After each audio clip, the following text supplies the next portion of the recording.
You've experienced it before, haven't you? That unsettling moment when you're caught in the grip of a dream so vivid, so terrifyingly real, that your mind can't quite separate it from waking life. I'm Avery Calwin, and I've spent years navigating the blurred lines between reality and the supernatural as a paranormal investigator. But no amount of experience could have prepared me for the nightmare I'm about to share with you. A nightmare that didn't end when I woke up. This is a story that began innocently enough, but quickly spiraled into something so horrifying, so utterly incomprehensible, that even now, I hesitate to speak of it. If you're still here, watching, I need you to do something. Subscribe to this channel and hit that like button. Because what I'm about to reveal isn't just another ghost story. It's a glimpse into the darkest corners of the mind, where reality twists into something far more sinister. The night it all began was deceptively ordinary. I had spent the day like any other, researching old case files and preparing for my next investigation. But as the sun dipped below the horizon and the shadows crept into every corner of my home, I felt an unexplainable sense of dread settle over me.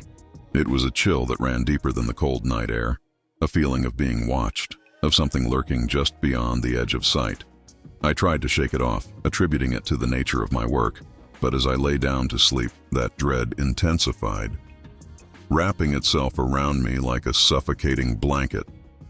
I remember my last conscious thought being that of unease, as if I was teetering on the brink of something terrible. And then, the dream began.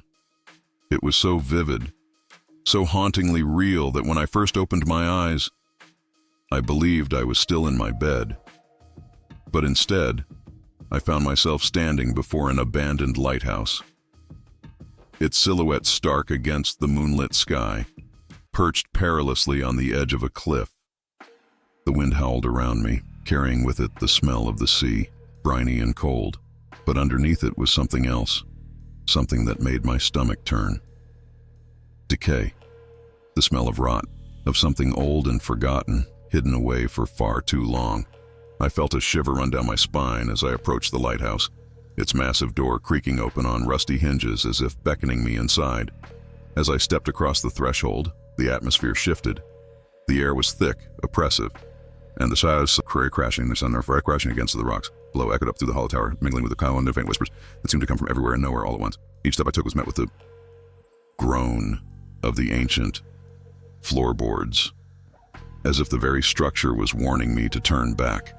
But I couldn't. Something compelled me to keep moving forward deeper into the darkness. The interior of the lighthouse was a labyrinth of shadows, with the faintest glimmer of light filtering in through cracked windows, casting twisted shapes on the walls.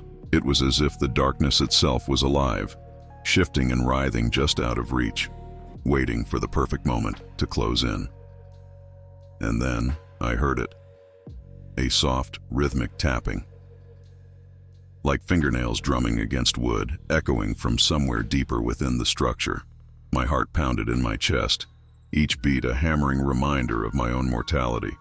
There was something wrong with this place, something deeply, fundamentally wrong, and every instinct I had screamed at me to leave. But curiosity, or perhaps something more malevolent, kept me rooted to the spot. I took another step, and then another, each one feeling like a journey into the unknown. The tapping grew louder, more insistent, until it was all I could hear, drowning out the roar of the wind and the crash of the waves. I was no longer just in a dream. I was in the midst of a nightmare, one from which there was no waking, and yet, despite the terror clawing at my mind, I couldn't stop. I had to know what lay at the end of this twisted path. As I rounded a corner, I caught sight of something that made my blood run cold. A figure standing at the end of the hallway, barely illuminated by the dim light spilling in from above. It was tall, impossibly thin, its limbs elongated in a way that defied natural anatomy. And its face. Oh, its face was a blank, featureless void, as if someone had erased it from existence. I froze, every muscle in my body locked in place as the figure slowly turned to face me, even though it had no eyes, no mouth. But I knew It saw me. And worse, I knew it recognized me. In that moment, I wanted nothing more than to wake up, to rip myself from this nightmare and return to the safety of my bed. But the figure began to move toward me, its steps slow and deliberate, each one sending a wave of ice-cold fear through my veins. I tried to scream, but no sound came out. I was trapped, paralyzed by fear, as it closed the distance between us. Just as the figure reached out, everything went black. I woke up with a start, drenched in sweat, my heart racing as if I had just run a marathon. But the terror didn't fade with the dream, because when I looked at the clock on my bedside table, it read 3:30.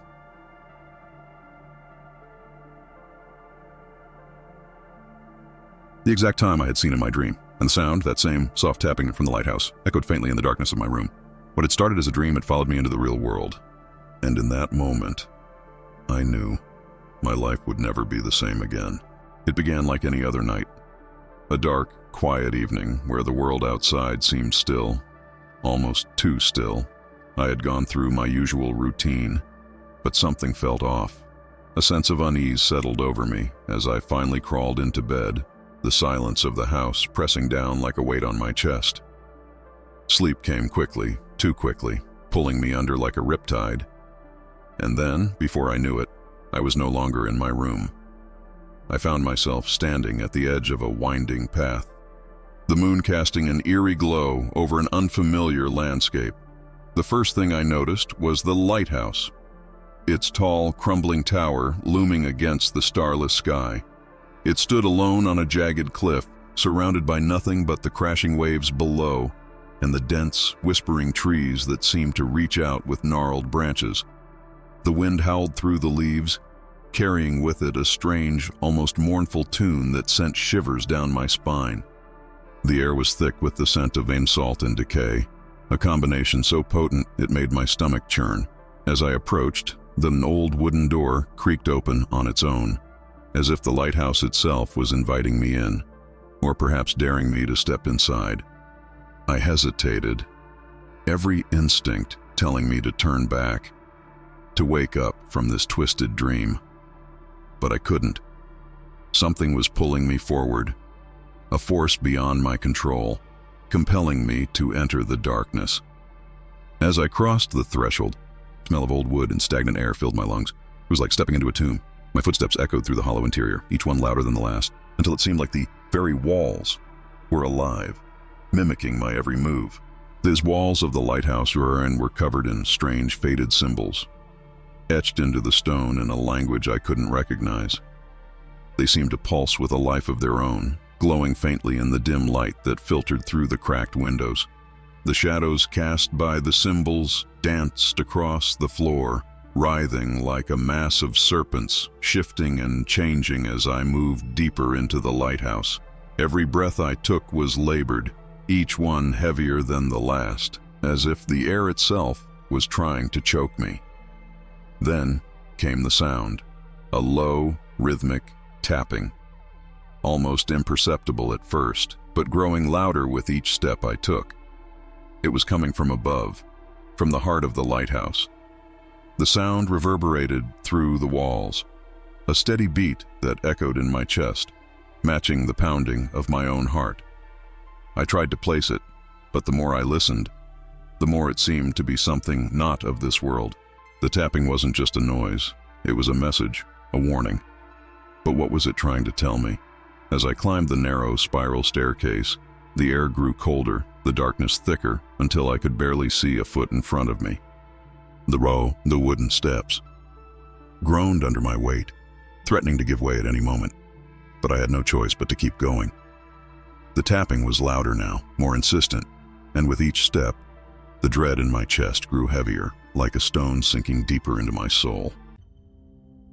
When I finally reached the top, I found myself standing before a door, old, warped, and covered in the same strange symbols that adorned the walls below.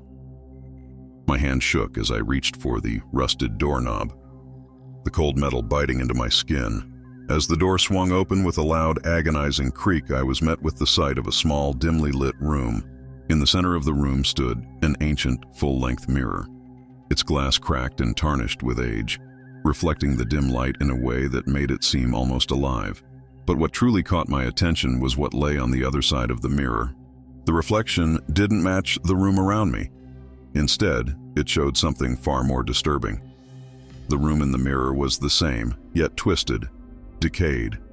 The walls were covered in thick, dark mold, and the air in the reflection seemed to ripple with heat, as if the room was burning from within. And there, standing in the center of the mirrored room, was a figure.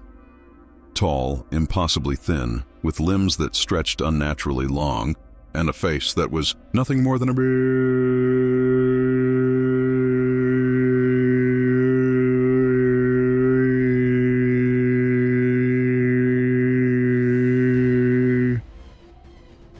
It was as if someone had taken an eraser to the figure's face, leaving behind only a black, gaping emptiness.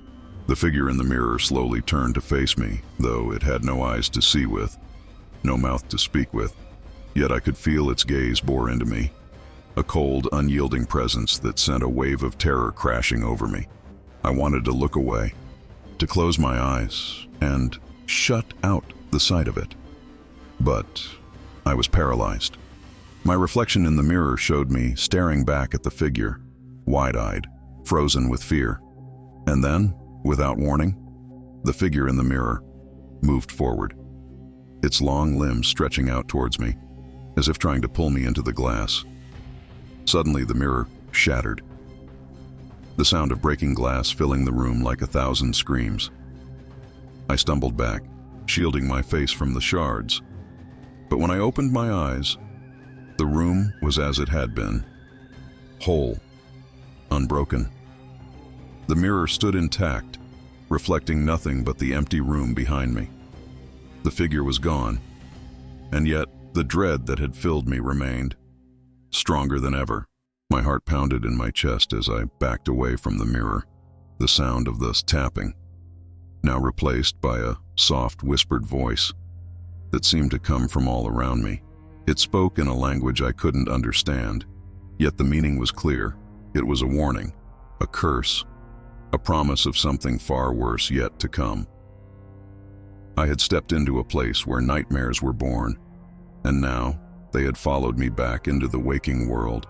When I awoke, I was back in my bed, drenched in cold sweat, my heart racing as if I had run a marathon. But the terror didn't fade as the dream ended. The clock beside my bed read 3:33 a.m., the same time as in the lighthouse. And from somewhere in the darkness of my room, I heard it again, the faint, rhythmic tapping, growing louder with each passing second. I wasn't alone. Whatever I had encountered in that dream, whatever had been waiting for me in the lighthouse, had followed me back. And now, there was no escaping it. The line between dream and reality had blurred, and I was trapped in a waking nightmare from which there was no waking. As I delved deeper into the lighthouse, the air grew thick with an unnatural heaviness, a tangible pressure that seemed to close in around me from all sides. The tapping that had haunted me earlier was now replaced by a deafening silence. A silence so profound that it felt as if the very walls were holding their breath, waiting for something, someone. Every instinct I had screamed at me to turn back, but the lure of the unknown was too strong. I had to find out what was at the heart of this darkness, even if it meant confronting my deepest fears. The deeper I went, the more the lighthouse seemed to come alive with a malevolent energy. Shadows clung to the walls, like dark stains, their shapes shifting and undulating in ways that defied explanation. At first I thought it was just my mind playing tricks on me, but then I realized the truth. The shadows were moving independently, slithering across the walls like sentient beings, watching, waiting. My breath hitched as I passed one particularly dark corner, and for a brief moment, I saw it. A pair of glowing eyes, yellow and piercing, staring at me from within the depths of the shadow. They disappeared as quickly as they appeared, but the image burned itself into my mind, a reminder that I was being watched, hunted. I could feel the lighthouse shifting around me, as if the very structure was alive, responding to my presence. The walls seemed to close in, the floorboards creaking underfoot as though they might give way at any moment.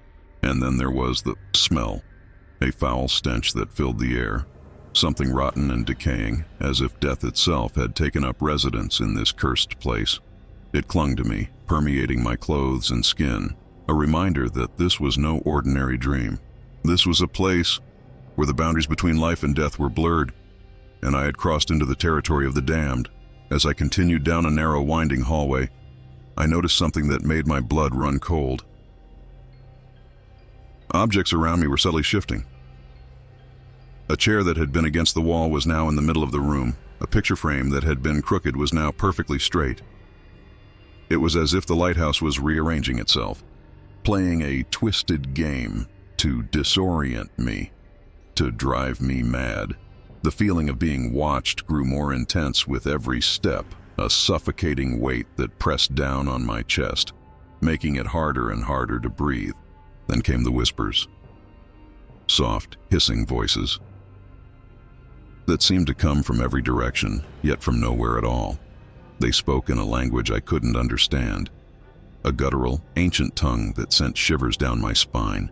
The whispers grew louder, more insistent, and with them came the faintest touch of icy fingers, brushing against my skin as if unseen hands were reaching out to drag me further into the abyss. I could feel them, cold and clammy, tugging at my clothes, my hair, urging me to go deeper, to discover the horrors that awaited me. In a moment of sheer terror, I spun around, certain that I would see someone, something, standing behind me. But there was nothing there, only the dark, empty hallway, stretching out into the void. But I wasn't alone. I could feel it, a presence that clung to me like a shadow, following me, mocking me. The whispers turned into laughter, a low rumbling sound that echoed through the halls, reverberating in my bones.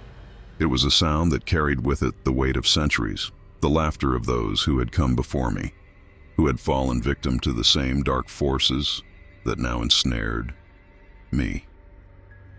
My heart pounded in my chest, the sound of my own blood rushing in my ears, drowning out the laughter. But then, as I turned a corner, I saw it, a door slightly ajar, with a thin sliver of light spilling out from the crack. The light was soft, golden, almost inviting, a stark contrast to the oppressive darkness that surrounded me. But something about it felt wrong, deeply, fundamentally wrong. The light flickered as if struggling to maintain its existence against the encroaching shadows, and with each flicker, the whispers grew louder, the laughter more deranged. I knew I shouldn't open that door. Every fiber of my being screamed at me to turn back, to flee this place and never return. But I couldn't. Some force beyond my control compelled me to reach out, my hand trembling as it touched the cold metal handle. The door creaked open with a low, mournful groan, and what I saw inside the room made my heart nearly stop. In the center of the room was a figure, seated in a high-backed chair facing away from me. The figure was shrouded in shadows, its form indistinct, but I could see the outlines of long, skeletal limbs, and a head that seemed too large, too misshapen to be human. As I stepped closer, the figure began to turn, slowly, deliberately, until it was facing me. And that's when I saw it. Their face, or rather the lack of one. Where there should have been eyes, a nose, a mouth, there was only a smooth, featureless surface, like a mannequin's head, but far more disturbing in its lifelessness. Yet somehow I knew it was watching me, its eyeless gaze boring into my soul. I wanted to scream, to run, but my feet were rooted to the spot, my voice trapped in my throat. The figure raised a hand, long, bony fingers extending towards me, and as it did, the light in the room flickered violently, casting the walls into complete darkness. For a brief, terrifying moment, I was enveloped in the shadows, blind and vulnerable. with nothing but the sound of that horrible mocking laughter to keep me company. And then, just as quickly, the light returned, dim and feeble, revealing the figure had vanished. The chair was empty, but the sense of dread remained, stronger than ever. My breathing was ragged, my heart racing as I backed out of the room, slamming the door shut behind me. The whispers had stopped, the laughter gone, but I knew the presence that had haunted me wasn't finished. It was still there, lurking in the darkness, waiting for the perfect moment to strike. The lighthouse was no longer just a building. It was a living, breathing entity, a malevolent force that fed on fear, and I was its prey. As I stumbled back down the hallway, desperate to find a way out, the walls seemed to close in around me, the shadows growing darker, more oppressive. And then, just when I thought I couldn't take it any longer, I saw it, under a faint, glowing symbol, etched into the wall. The same symbol I had seen in my dream, the same one that had appeared in fleeting moments of my life. It pulsed with a sickly light, drawing me closer, compelling me to touch it. The moment my fingers brushed against the symbol, through my body, and I was thrown back into the darkness, the world spinning around me. When I came to, I was back in the room, standing before the shattered mirror, the sound of my own breathing the only thing I could hear. The figure was gone, the light extinguished, but the terror remained, gnawing at the edges of my sanity. Whatever force had taken hold of the lighthouse had left its mark on me, a mark that would follow me long after I had escaped its clutches. The nightmare was far from over. It had only just begun. The moment I entered that room, everything changed. The atmosphere, already thick with dread, became almost unbearable, as if the air itself was pressing down on me, suffocating me with an invisible weight. In the center of the room, illuminated by a faint flickering light that seemed to come from nowhere, was a cracked, ancient mirror. Its surface covered in a thin layer of dust, yet it emitted a strange, ethereal glow. The mirror was unlike anything I had ever seen. It was tall, towering over me, with a frame of intricately carved wood, depicting twisted, contorted faces frozen in expressions of agony. The glass was fractured, with deep, jagged cracks running through it, as if it had been struck by something powerful, something malevolent. As I approached the mirror, I felt a cold, creeping sensation crawl up my spine, a primal fear that rooted me to the spot. My reflection stared back at me, but there was something wrong, something terribly, inexplicably wrong. The figure in the mirror looked like me, but its eyes were vacant, hollow, as if life had drained from them, leaving behind only an empty shell. The longer I stared, the more the reflection seemed to distort, warping and twisting in ways that defied the laws of nature. The cracks in the mirror began to spread, slowly at first, but then faster, as if the mirror itself was alive, reacting to my presence. And then it happened. The reflection changed. The cracks in the glass seemed to pulse with a dark energy, and the figure in the mirror began to transform, its features melting and shifting like wax under a flame. The face I once recognized as my own became something else in visage, with eyes that were nothing but black voids, and a mouth twisted into a sinister grin that stretched impossibly wide. The figure leaned closer, pressing its twisted face against the glass, as if trying to break through, to escape the confines of the mirror and enter my world. I wanted to look away, to turn and run, but I couldn't. I was transfixed, trapped in the gaze of that horrific reflection, as if it had some kind of hold over me, a power that reached deep into my soul and refused to let go. I could feel its hunger, its desperation, and it terrified me more than anything I had ever encountered. And then, in a sudden, violent motion, the figure in the mirror reached out, its hand pressing against the glass from the other side. I watched in horror as the surface of the mirror began to ripple, like water disturbed by a stone, and the hand pushed through, breaching the barrier between us. My heart pounded in my chest, the sound deafening in the otherwise silent room. I took a step back, instinctively raising my arms to protect myself, but it was too late. The hand, A pale skeletal thing with long claw-like fingers reached out towards me, and as it did, the room around me seemed to change. The walls, once solid and sturdy, began to warp and twist, their surfaces bubbling and pulsing as if they were made of flesh. The light flickered wildly, casting grotesque shadows that danced and writhed on the walls, mimicking the movements of the figure in the mirror. And then, in an instant, the figure was gone. The hand retracted back into the mirror, the surface smoothing over as if nothing had happened. But the room had changed.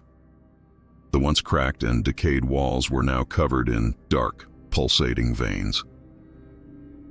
And the air was thick with the stench of rot and decay. The mirror, which had once been my only source of light, now reflected a deep, impenetrable darkness. And I realized with a growing sense of dread that I was no longer alone. A cold, deathly chill swept through the room, and with it came a whisper. Soft at first, but growing louder, more insistent. The voice was low, guttural, speaking in a language I didn't understand, yet its meaning was clear. It was a warning, a curse, a promise of the horrors that awaited me. My blood ran cold as I felt something behind me, a presence that made the hairs on the back of my neck stand on end. Slowly, with every ounce of courage I could muster, I turned around. What I saw defied all logic, all reason. The figure from the mirror stood before me, but it was no longer confined to the glass. It was here, in the flesh, its grotesque form towering over me, its twisted smile stretching impossibly wide. The eyes, those empty black versailles, bored into me, and I felt an overwhelming wave of terror crash over me, threatening to drag me under.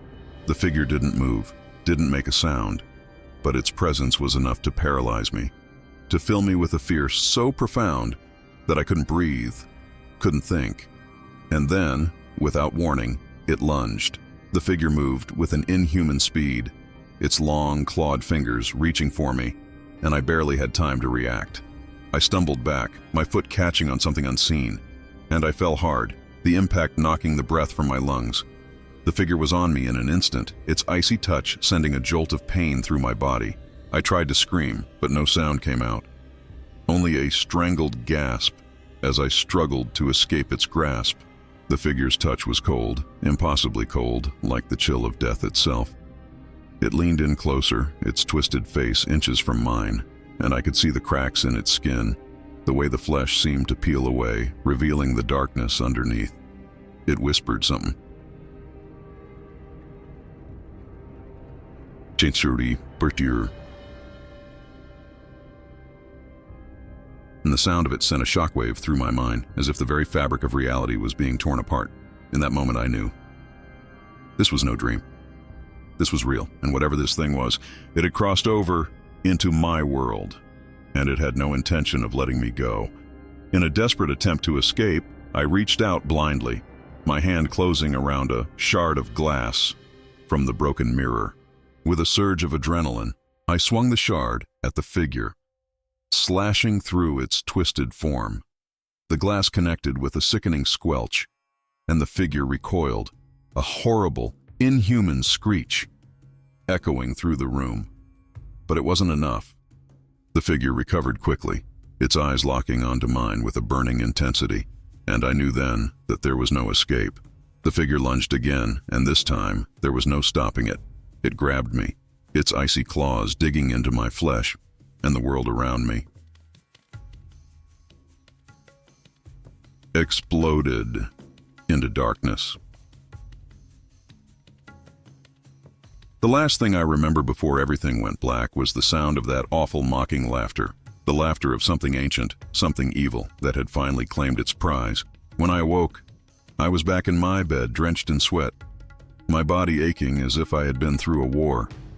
The room was dark, silent, but the terror from the nightmare still lingered, gnawing at the edges of my sanity. I glanced at the clock. It was 3:03 p.m.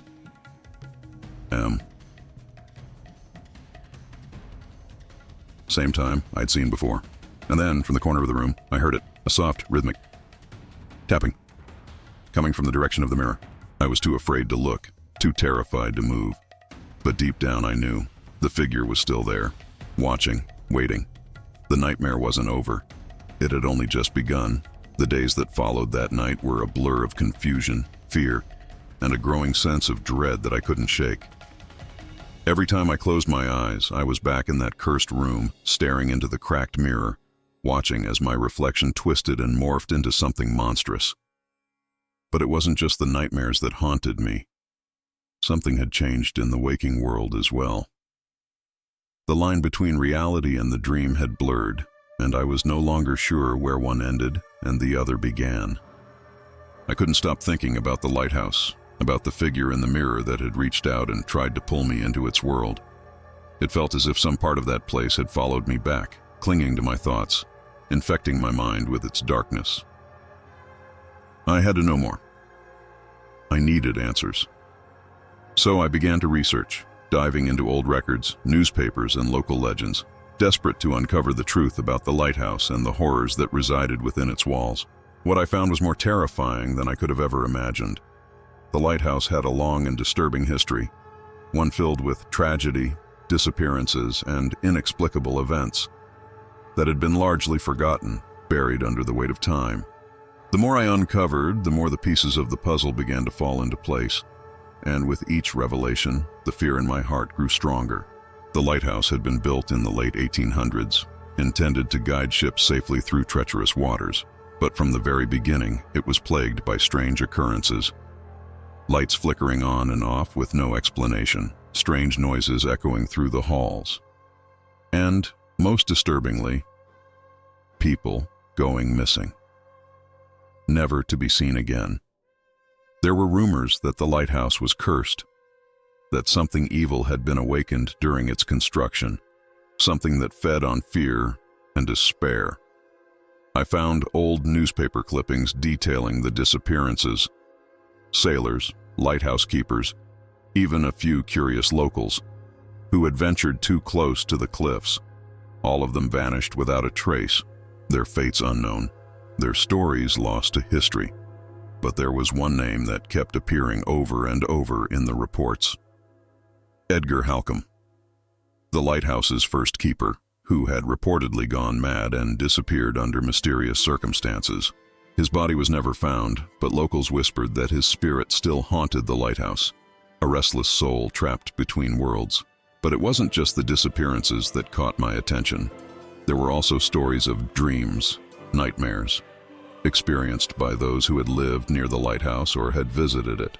They spoke of seeing a figure in a mirror, a twisted reflection that wasn't their own, and of waking up with the distinct feeling that something had followed them out of the dream.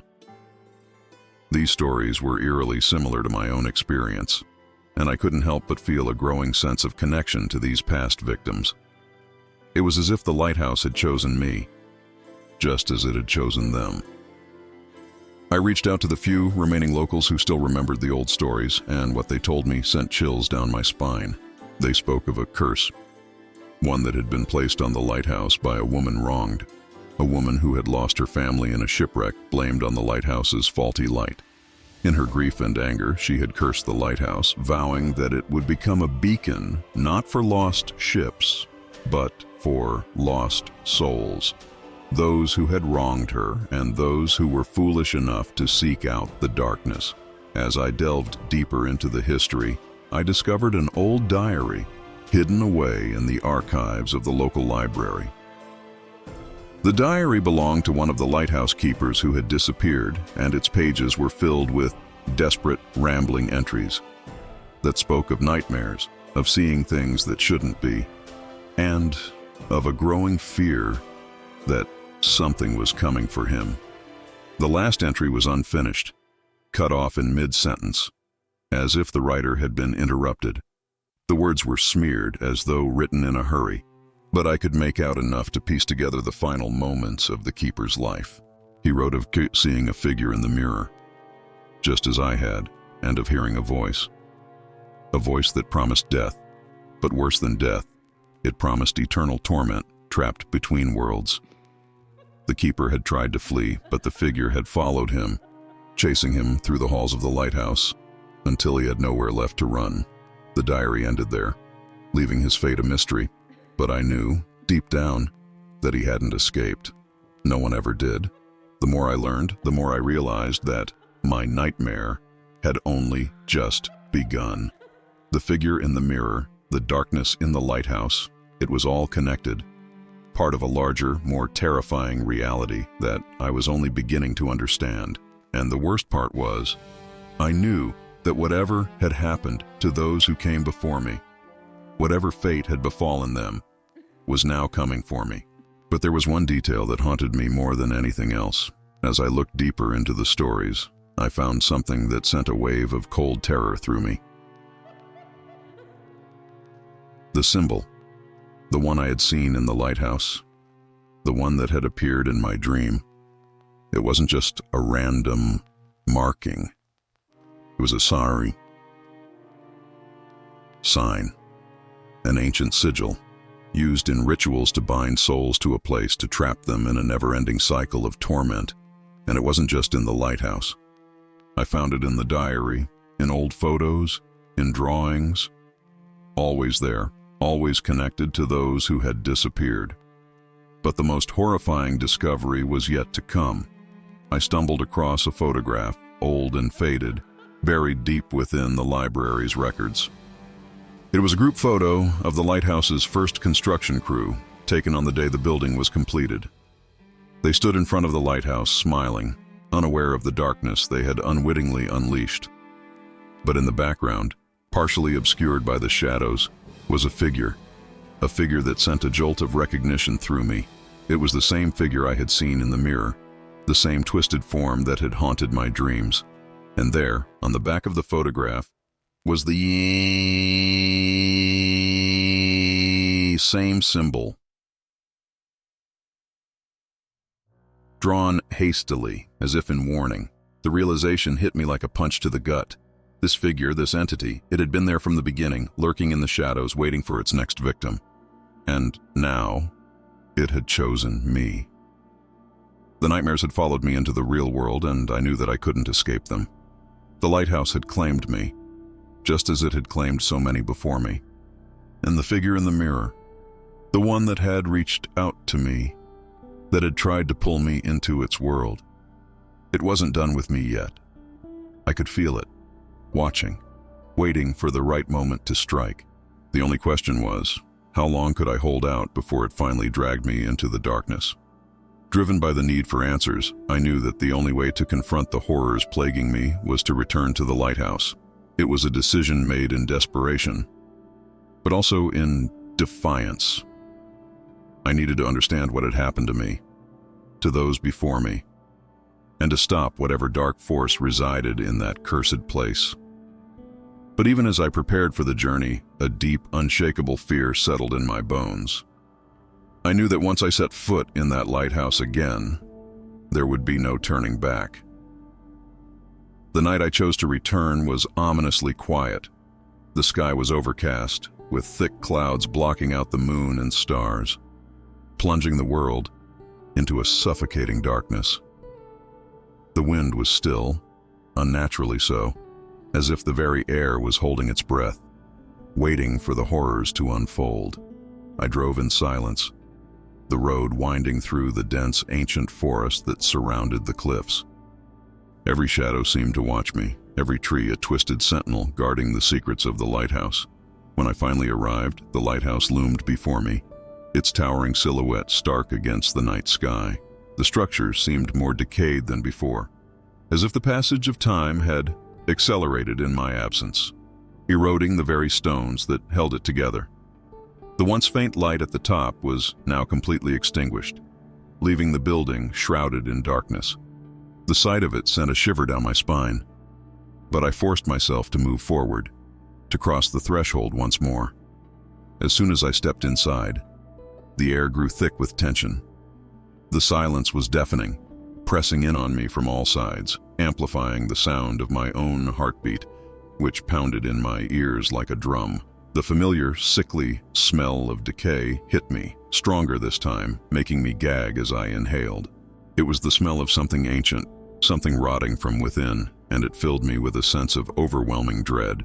The walls of the lighthouse seemed to close in around me, the narrow corridors twisting and turning in ways that defied logic, leading me deeper into the heart of the darkness. The shadows, which had been unsettling before, now seemed to have a life of their own, slithering and writhing, like living things, darting out of the corners of my vision, only to disappear when I tried to focus on them. The entire structure felt alive, pulsating with a malevolent energy that seemed to feed off my fear.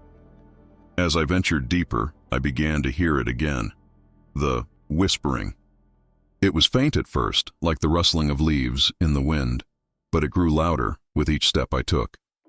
The voices were low, guttural, speaking in that same ancient, unintelligible language that I had heard before. But this time, there was something more. A sense of urgency. A desperate plea that I couldn't understand, yet could feel deep within my bones. It was as if the very walls were trying to communicate with me, to warn me of the dangers ahead. The deeper I went, the more oppressive the atmosphere became. The air was thick, almost tangible, weighing down on me, making it difficult to breathe.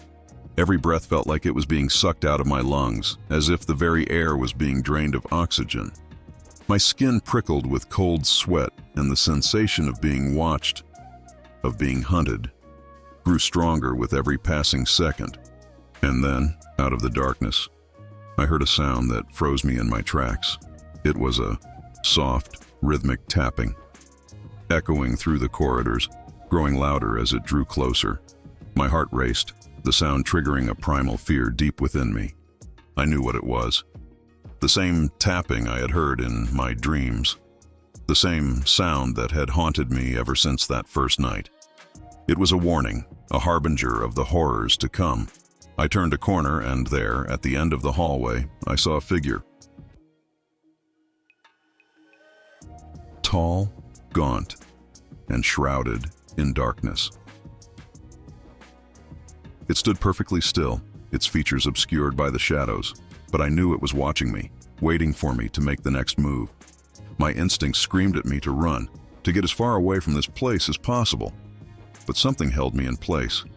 It was as if the lighthouse itself was pulling me forward, compelling me to face whatever waited in the darkness. As I slowly approached the figure, the tapping grew louder, more insistent, until it was all I could hear. The figure didn't move, didn't make a sound, but its presence was enough to send waves of terror crashing over me. When I was just a few feet away, the figure finally stepped into the dim light that filtered through the cracked windows, and I saw it. A face that was eerily familiar. It was Ilara, a local historian who had been researching the lighthouse's dark past for years. Her face was pale, her eyes wide with fear, and there was something wrong, something deeply unsettling about her appearance. Her skin was pallid and stretched tight, as if she had aged decades in a matter of days, and her movements were jerky, unnatural, like a puppet being controlled by unseen strings. "Ilara?" I whispered, my voice trembling with fear. But she didn't respond, didn't even seem to hear me. Instead, she raised a hand, her fingers trembling, and pointed down the hallway to a door that stood slightly ajar. The door was covered in dark, pulsating veins, like the ones I had seen in the mirror, and a faint, sickly light spilled out from the crack. Without a word, Ilara turned and began to walk away, her movements slow and deliberate, as if she was being drawn by some unseen force. I wanted to call out to her to stop her, but my voice was lost, trapped in my throat by the overwhelming fear that had taken hold of me. I knew I should follow her to try and help her, but something inside me warned against it. There was a darkness in this place, a malevolent force that I couldn't fight, and I was powerless to stop it. I approached the door, my heart pounding in my chest, my breath coming in shallow gasps. The door creaked as I pushed it open, the sound echoing through the hallway like a death knell. Inside was a room, small, cramped, and filled with an overpowering sense of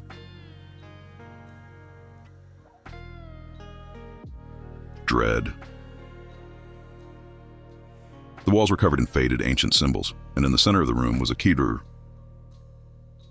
table drawer, upon which sat an old, leather-bound journal. I recognized the journal immediately. It was the same one I had seen in the library, the one that belonged to the lighthouse keeper, who had vanished. My hands trembled as I reached for it, the leather cold and slick under my fingers.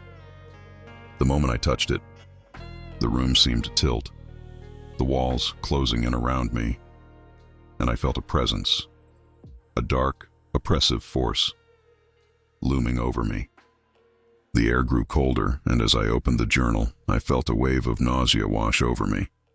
The pages were filled with desperate, rambling entries, detailing the keeper's descent into madness, his encounters with the same figure I had seen in the mirror, and his growing fear that something was coming for him. But there was something else. A warning, scrawled in a shaky hand on the final page. The lighthouse is alive. It feeds on our fear. There is no escape. As I read those words, the light in the room flickered, and I heard it again, the soft, rhythmic tapping that had haunted me for so long. It was closer now, louder, echoing through the walls, reverberating in my bones. I looked up, and there, in the corner of the room, stood the figure.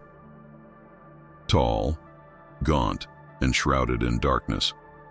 Its eyes were nothing but black voids, and its mouth twisted into a smile that sent a jolt of terror through me. The figure began to move towards me, its steps slow and deliberate, and I knew that there was no escape. The lighthouse had claimed me, just as it had claimed Alara, just as it had claimed so many others before us. The tapping grew louder, faster, matching the rhythm of my racing heart, and I knew that the end was near. With trembling hands, I closed the journal and backed away, but the figure was relentless, closing the distance between us. The air grew colder, the shadows darker, and I felt the walls closing in around me. The tapping reached a fever pitch, a deafening cacophony that drowned out all other sounds, and I knew that I was about to be consumed by the darkness. But then, just as the figure reached out to grab me, the light in the room flickered one last time, and the tapping stopped. The figure froze, its twisted smile fading, and for a brief moment, everything was silent. The presence that had loomed over me receded, and I was left standing alone in the room, the journal clutched in my hands. The figure was gone, but the fear remained, a cold, gnawing terror that I knew would never leave me. The lighthouse had let me go, but I knew that it was only a matter of time before it claimed me again. The darkness that resided within its walls had marked me, and there was no escape. The nightmares would return, the tapping would resume, and when it did, I would be powerless to resist. I left the lighthouse that night, but it never truly left me. Its shadows followed me, lurking in the corners of my vision, whispering in the darkness. The figure in the mirror was still out there, waiting, watching, and I knew that it would come for me again. The lighthouse was alive, and it fed on fear. My fear. And no matter how far I ran, no matter how hard I tried to forget, it would always find me. The nightmare wasn't over. It had only just begun. The journey through the lighthouse had left me shaken to my core, but I knew that the worst was yet to come. There was something waiting for me at the heart of this nightmare, something that had been drawing me in from the very beginning. The journal's final warning echoed in my mind. The lighthouse is alive. It feeds on our fear. There is no escape. The words haunted me, but they also steeled my resolve. If I was to confront whatever darkness lay at the center of this cursed place, it would have to be now. With trembling hands, I pushed open the door that led to the lighthouse's spiral staircase. The air that rushed out was heavy with decay, carrying with it a damp, suffocating smell that made my stomach churn. The light from my flashlight barely penetrated the oppressive darkness, casting long, eerie shadows that seemed to shift and move of their own accord. The stairs spiraled up into the abyss, and as I began to ascend, each creak of the wooden steps sounded like a death knell. The higher I climbed, the more the sense of impending doom grew. The walls around me seemed to pulse with a malevolent energy, like a beating heart, pumping darkness into every corner of the lighthouse. The temperature dropped with every step, the air turning frigid, my breath visible in the faint beam of my flashlight. But it wasn't just the cold that chilled me to the bone. It was the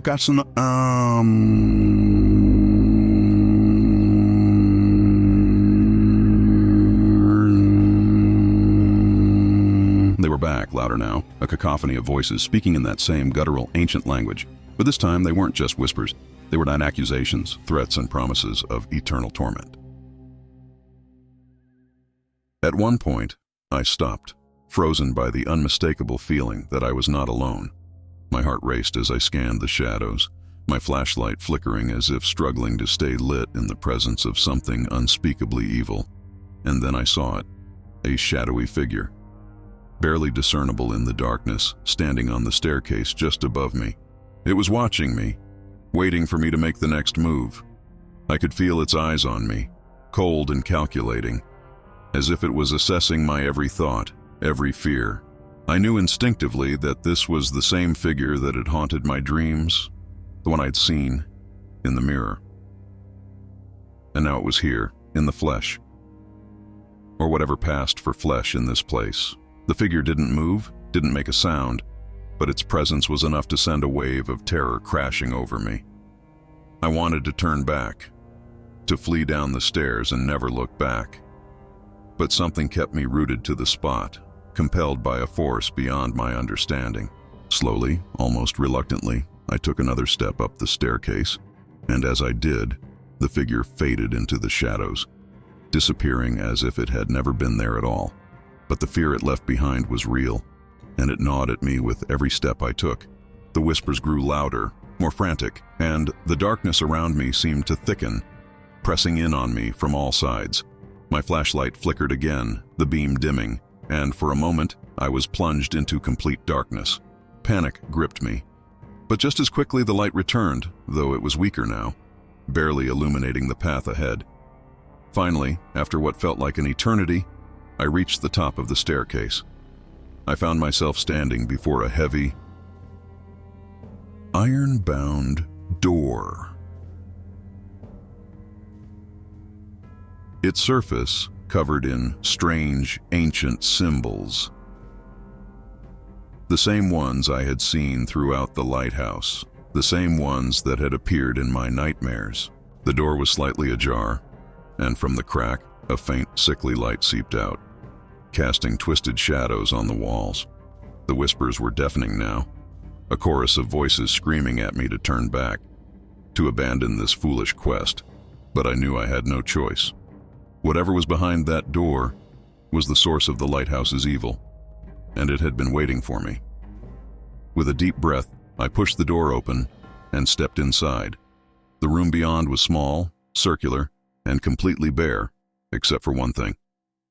A massive, ancient mirror that dominated the far wall. It was identical to the one I had seen in my dream, the one that had first shown me the twisted reflection of myself. But this mirror was different. The cracks in its surface pulsed with a dark, malevolent energy, and the light that filled the room seemed to come from within the glass itself, casting the room in an eerie, otherworldly glow. I approached the mirror, my heart pounding in my chest. The whispers now so loud they seemed to be coming from within my own mind. My reflection stared back at me, but it wasn't just my reflection.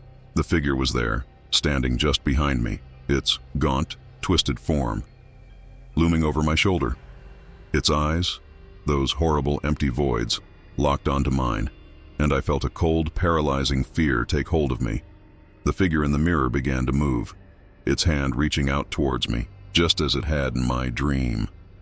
But this time, there was no waking up, no escape.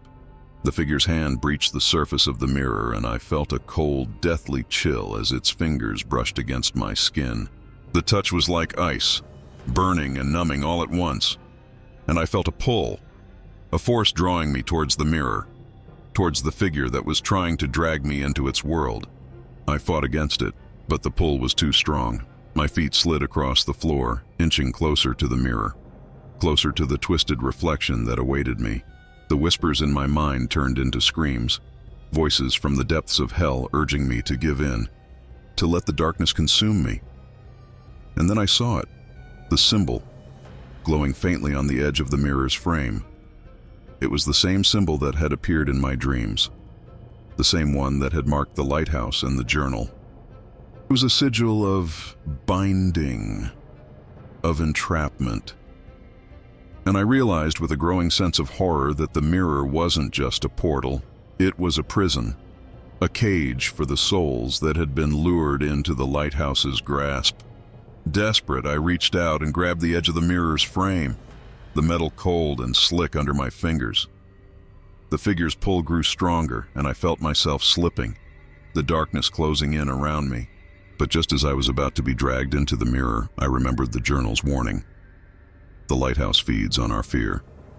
With a surge of determination, I summoned every ounce of courage I had left and wrenched myself free from the figure's grasp. The moment I broke free, the mirror shattered. The sound was deafening, a cacophony of breaking glass that echoed through the room, through the entire lighthouse.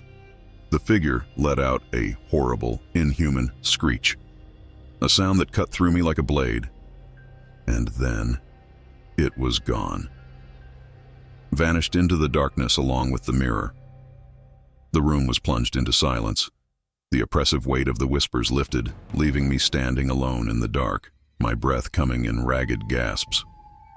The light in the room flickered one last time before going out completely, and I was left standing in the pitch-black darkness. My hands shook as I fumbled for my flashlight, the weak beam of light flickering back to life, casting eerie shadows on the now bare walls. The room was empty, the mirror gone, as if it had never existed. But the fear, the darkness that had filled the lighthouse, was still there, lurking in the shadows, waiting for its next victim. I knew then that the lighthouse wasn't just a building. It was a living, breathing entity, feeding on the fear and despair of those it trapped within its walls. And it had let me go, but not out of mercy. It had released me because it knew I would never truly escape. The darkness had marked me, and it would follow me wherever I went, a constant reminder of the horrors I had witnessed. As I stumbled out of the lighthouse and into the cold night air, I felt a strange sense of calm settle over me. The nightmare was over, but the scars it had left would never heal. The lighthouse had taken something from me, something I could never get back. And I knew that the figure, the twisted reflection that had haunted my dreams, was still out there, waiting, watching. The lighthouse was alive, and it would continue to feed, drawing in the lost and the desperate, luring them into its web of darkness. And though I had escaped, I knew it was only a matter of time before it came for me again. The nightmare hadn't ended. It had only just begun. The days after my escape from the lighthouse felt like a waking nightmare, one where reality and the horrors of that place blurred together into an unsettling and inescapable fog. I had hoped that leaving the lighthouse would bring me some measure of peace, but instead, it had left me with more questions, and a deep gnawing fear that something had followed me back. It started with the nightmares.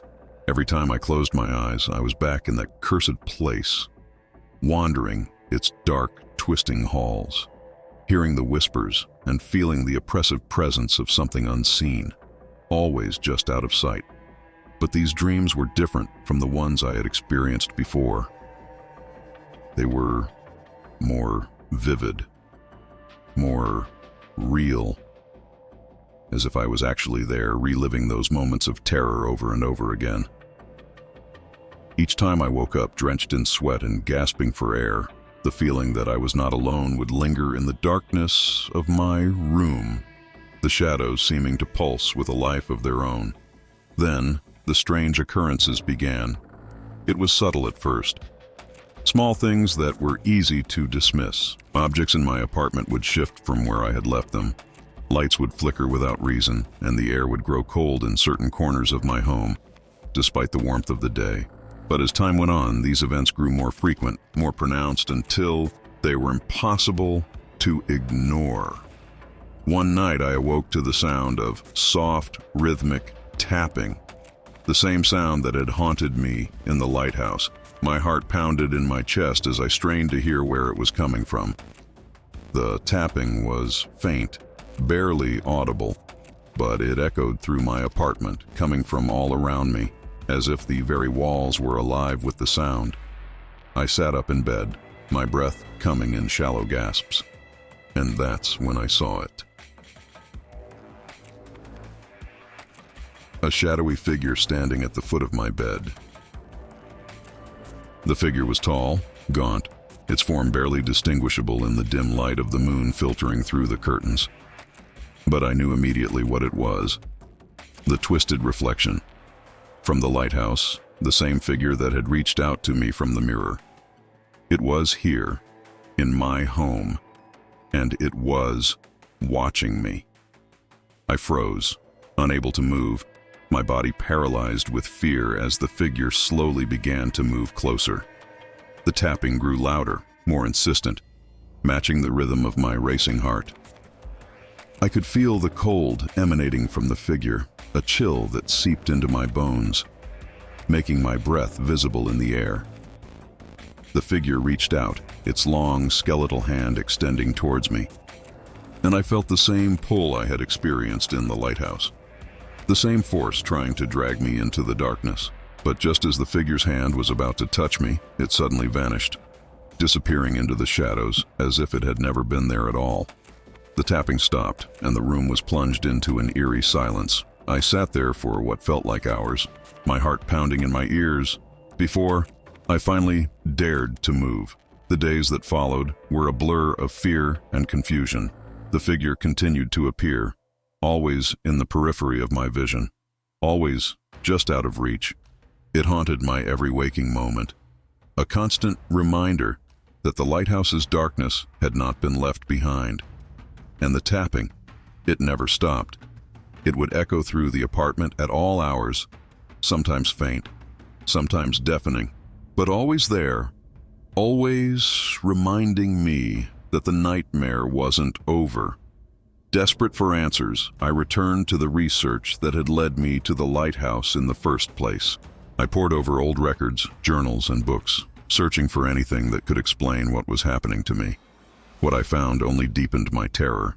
I discovered references to an ancient curse, one that bound a soul to a place, trapping it in a cycle of torment and despair.